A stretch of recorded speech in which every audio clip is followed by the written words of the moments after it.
Bienvenidos a una nueva inmersión a fondo. Para los profesionales de la salud, especialistas en políticas públicas y bueno, todas las mentes curiosas que nos acompañan hoy. La misión de esta sesión es sumamente clara, pero increíblemente compleja. Así es. Vamos a desentrañar los enormes retos que enfrenta el sistema de salud en Latinoamérica en la atención del cáncer de mama.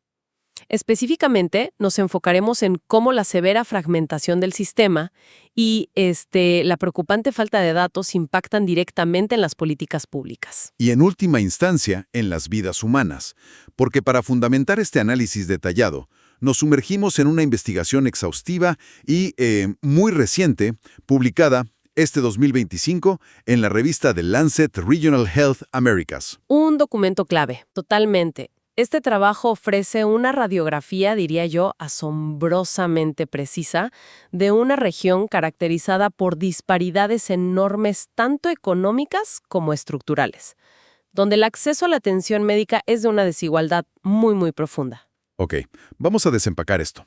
Porque cuando hablamos de Latinoamérica, hablamos de una geografía de inmensa diversidad. O sea, es una región donde, en una misma capital, la innovación médica de punta puede coexistir a pocas cuadras. De barreras de acceso verdaderamente críticas. Exacto. Contrastes brutales en el día a día.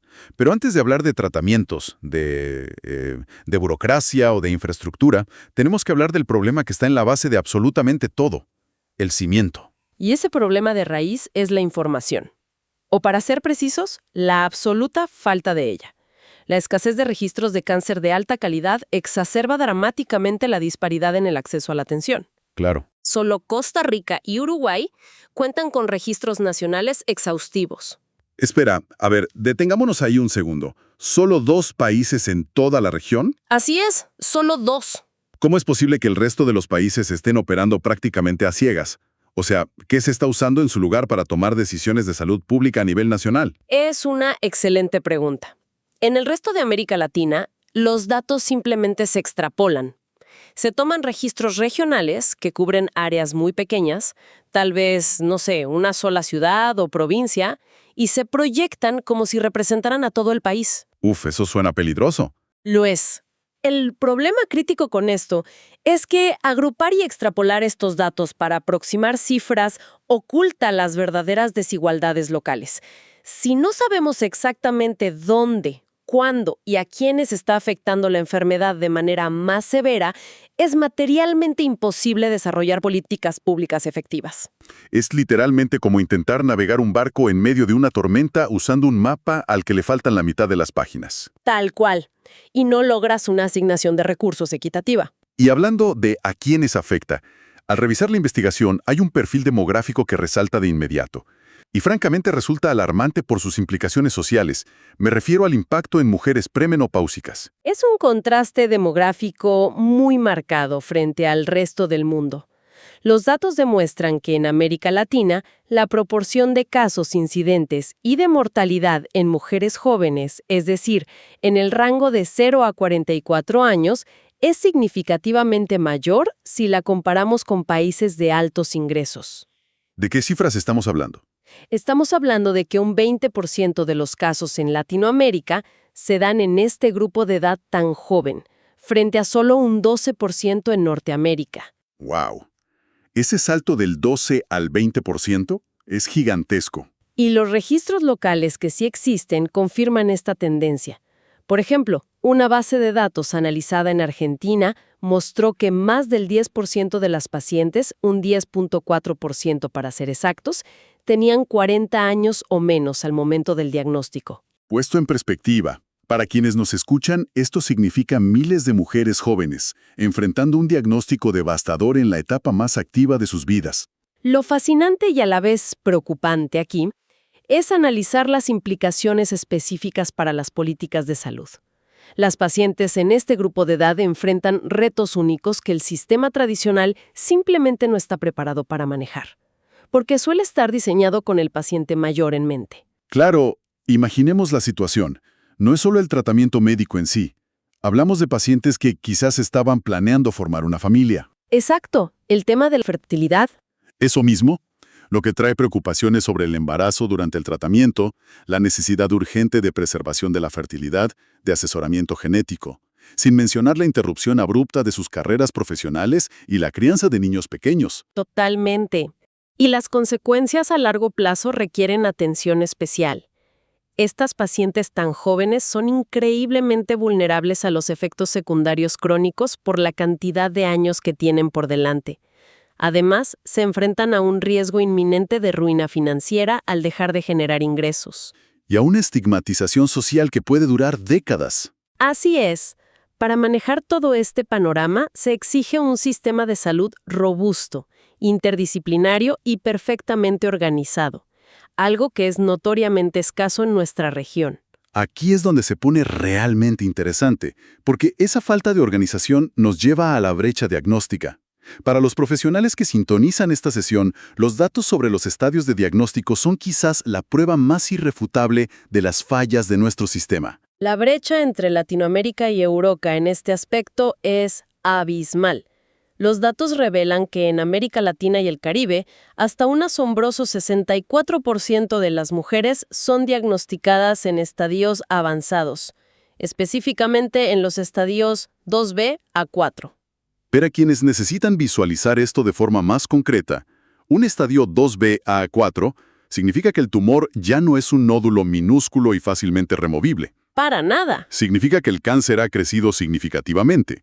Muy probablemente ha invadido los ganglios linfáticos cercanos o, en el caso del estadio 4, ya hizo metástasis a otros órganos. Es una excelente aclaración. Y el contraste internacional es brutal.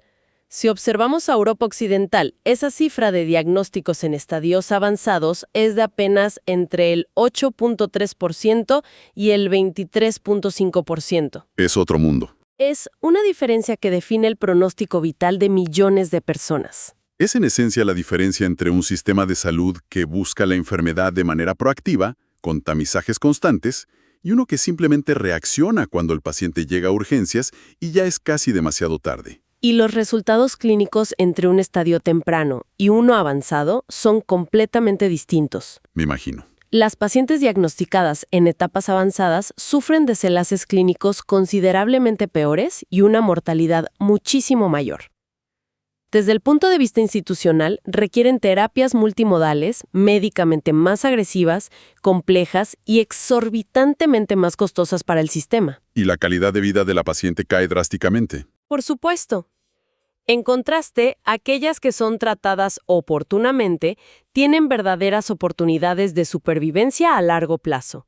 De hecho, ninguna región del mundo ha logrado reducir significativamente la mortalidad por cáncer de mama sin alcanzar una meta de diagnóstico temprano mayor al 60%. Pero, para entender por qué no llegamos a esa meta, necesitamos desglosar dónde se está perdiendo el tiempo. ¿Cómo se dividen esos retrasos letales dentro de la región?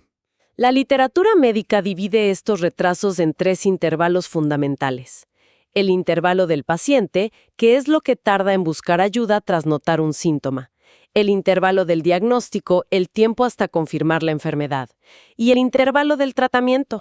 Hay un estudio sobre esto en la investigación, ¿no? Sí, un estudio transversal muy ilustrativo realizado en México. Evaluaron a 866 pacientes referidas a hospitales oncológicos públicos.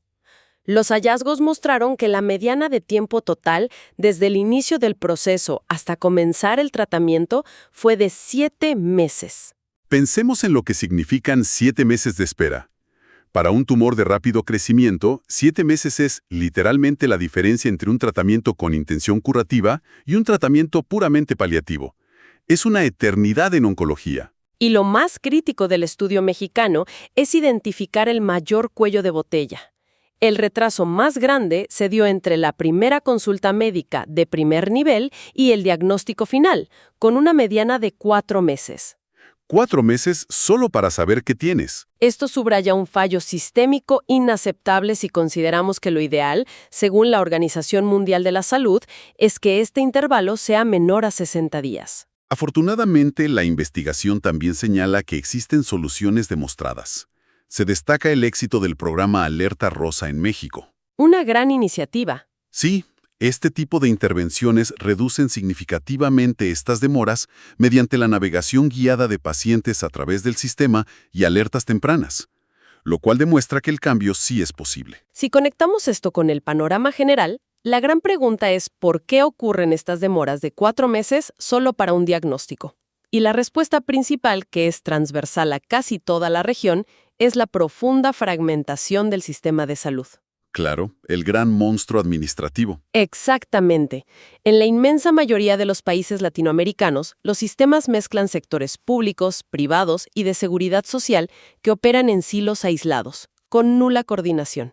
Esto genera una duplicación absurda de servicios en áreas urbanas y vacíos enormes en regiones periféricas. Es como tener un vehículo donde el motor es del sector público, las llantas son del seguro social y el volante es del sector privado, y nadie se pone de acuerdo sobre cómo conducirlo. Me encanta esa analogía, es muy precisa. Y el impacto se siente de manera directa en la consulta diaria. Para médicos y pacientes, esto genera una carga administrativa asfixiante. Repetir estudios porque un hospital no acepta los del otro, validar autorizaciones múltiples veces, navegar burocracias infinitas. Y el efecto colateral más devastador es el riesgo económico. Esta desorganización genera un aumento dramático en los pagos directos al bolsillo. Cuando el sistema público tarda 4 meses en autorizar una biopsia, las familias, en su desesperación, terminan asumiendo los costos en el sector privado para acelerar el proceso. Llevándolos rápidamente a la ruina financiera.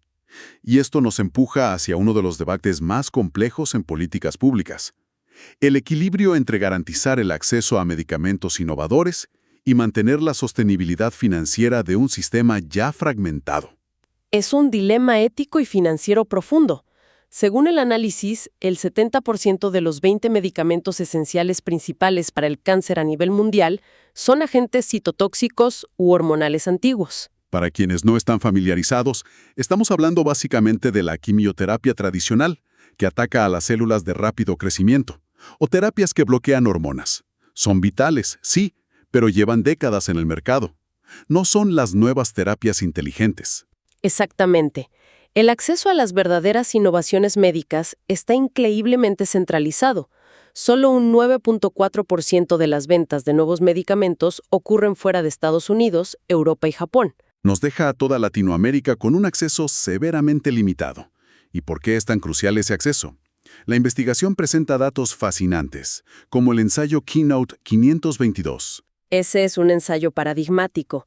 Analizó el cáncer de mama triple negativo. Este subtipo es muy agresivo porque sus células carecen de los 3 receptores que se usan como blancos para los tratamientos hormonales. Básicamente, las terapias antiguas no tienen dónde engancharse para detener el tumor. Así es. El ensayo demostró que con el manejo estándar de quimioterapia, cirugía y radioterapia, la supervivencia libre de recaída a distancia a los 60 meses es del 76.8%. Es un número sólido. Muy sólido. Pero al añadir un medicamento innovador, una inmunoterapia llamada pembrolizumab, esa supervivencia sube al 84.4%. Un salto del 76 al 84% no es solo un dígito estadístico. Significa miles de madres y profesionales que logran sobrevivir a largo plazo por tener acceso a esa innovación médica. Y crea un dilema, porque financiar medicamentos de alto costo en sistemas fragmentados, donde a veces no hay para una biopsia, obliga a decisiones políticas extremadamente difíciles. Esto nos lleva al problema de las directrices clínicas internacionales. Las guías famosas. Sí, que asumen casi por defecto que el país que las va a aplicar tiene altos ingresos. Lo cual hace que esas guías sean prácticamente literatura de ciencia ficción para gran parte de los hospitales públicos en América Latina. Exacto. Y esa falta de directrices basadas en la evidencia adaptadas a los recursos locales limita severamente la implementación de soluciones. Genera decisiones de tratamiento subóptimas, una mala asignación de fondos intentando pagar tratamientos insostenibles y falta de rendición de cuentas. Pero frente a este muro burocrático, la investigación propone una solución brillante de la Breast Health Global Initiative, la BHGI. El modelo de la BHGI es transformador porque abandona la idea de un estándar inalcanzable. Creó un sistema basado en 4 niveles estratificados: el nivel básico, el central, el mejorado y el máximo. Esto permite priorizar estrategias basándose en los recursos reales que el sistema posee. Pensemos en la práctica. Un nivel básico dicta cómo manejar la cirugía esencial en una clínica rural, y un nivel máximo establece protocolos de inmunoterapia en un instituto nacional. Al crear protocolos alcanzables, se ayuda a desfragmentar la atención. Así todos los actores saben qué estándar cumplir y tienen una hoja de ruta para avanzar al siguiente nivel.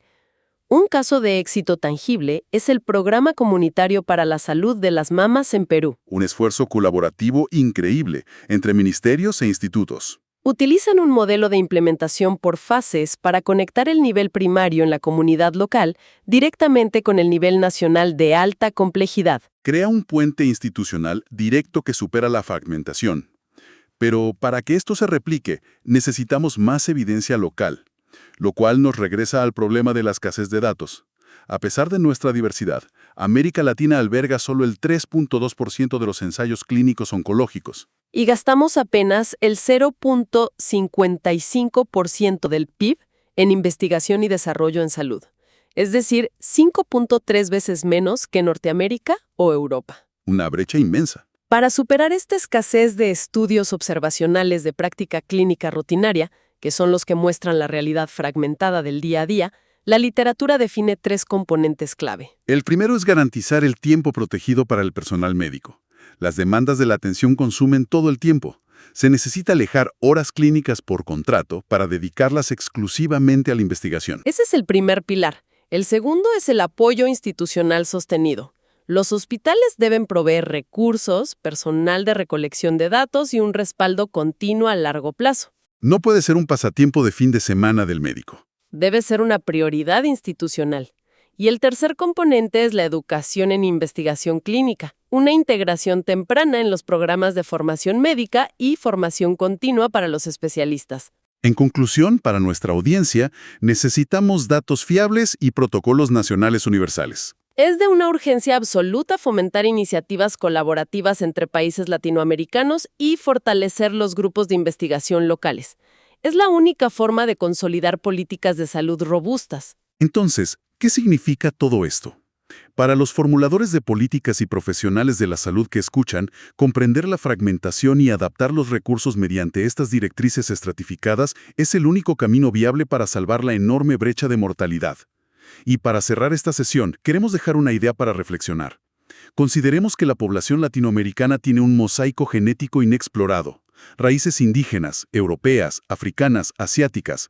¿Qué secretos sobre la biología del tumor o la respuesta a los tratamientos se esconden en esa inmensa diversidad genética? ¿Y cómo podría un esfuerzo coordinado de mapeo genético regional no solo igualar sino revolucionar el cuidado del cáncer a nivel mundial? Una excelente reflexión final. Gracias por acompañarnos en este análisis detallado. Ha sido un verdadero privilegio explorar estos datos con quienes nos sintonizan hoy. Hasta la próxima sesión.